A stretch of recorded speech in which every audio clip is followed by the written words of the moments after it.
दोस्तों नमस्कार, आपको ले चलता हूँ उत्तराखंड में मंजघोषेश्वर महादेव में।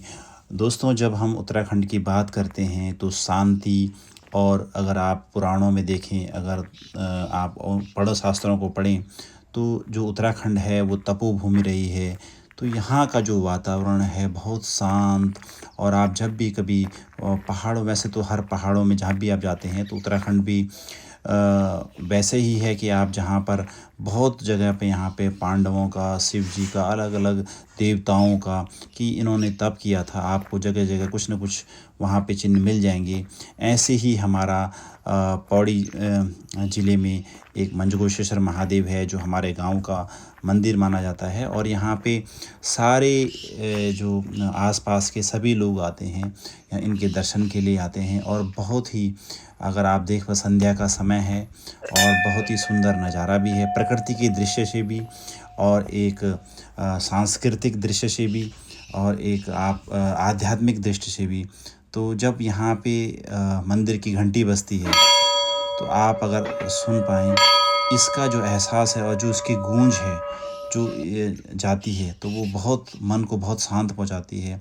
यहाँ पे मंजघोषेश्वर जो हमारे खैरालिंग उनका मंदिर है और उसके सामने काली माता का मंदिर है।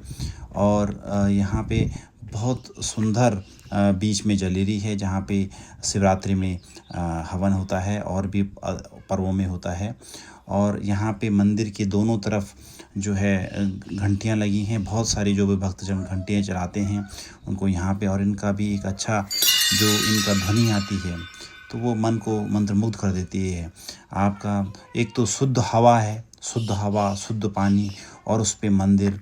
सो इसीलिए पहाड़ों में आपके जो मंदिर दिखे जाते हैं।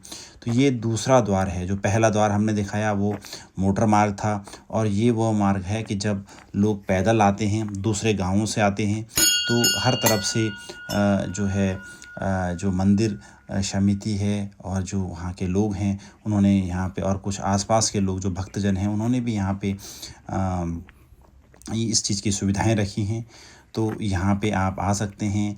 पानी की जगह जगह टंकियाँ हैं तो वहाँ पे पानी का भी कोई दिक्कत नहीं है।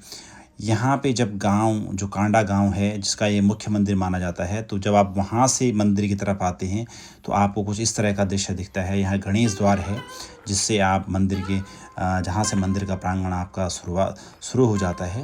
हालांकि यहाँ पे आप देखेंगे तो लोगों की जो है, अब तो मोटर गाड़ियाँ हैं तो वहाँ पे खड़ी रहती हैं।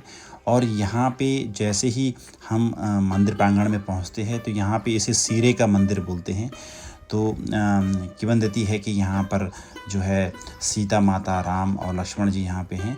और हमने भी बहुत बार सीता माता को, हमने जब छोटे थे तो ये मान्यता थी कि जब हम, अगर बारिश नहीं हो रही तो सीता माता को अगर हम बाहर रखते हैं या गिराते हैं तो बारिश हो जाती है, आपकी मनोकामना पूर्ण होती है। चलिए चलते हैं। यहाँ पर हमने आपको बताया कि यहाँ पे खैरालिंग महादेव का मंदिर तो है ही, माता काली का भी मंदिर है जो हमें मंजू देवी का मंदिर बोलते हैं।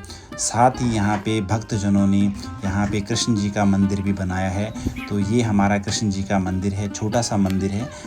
हालांकि यह आधुनिक मंदिर है, भक्तजनों के द्वारा बनाया गया है, पर इसकी भी छवि उसी तरह से है। तो अब हम चलते हैं जो हमारा आगे का मुख्य मंदिर है जिसे हम चंद्रबदनी कहते हैं। तो यहाँ पर चंद्रबदनी, वैसे तो जो उत्तराखंड की चंद्रबदनी है वो यहाँ से सामने पहाड़ी पे बहुत ऊंचाई पे दिखी जाती है, तो उसी की प्रतीकात्मक यहाँ पर चंद्रबदनी है। तो जो भी आप माँ चंद्रबदनी से जो यहाँ पर मानते हैं, मान्यता है कि यहाँ पर सिक्का आप ऊपर चढ़ाते हैं, अगर आपका सिक्का ऊपर रह गया तो आपकी मान्यता, आपकी जो भी मनोकामना होगी वो पूर्ण होगी। और यहाँ पे जब हम जाते हैं तो इस तरह से हमारा जो मंदिर का जो हमारा जो सफ़र है, जो आप ज़रूर बताइएगा आपको कैसा लगा। ऐसे ही आपको और बताते रहेंगे। धन्यवाद, बहुत बहुत धन्यवाद।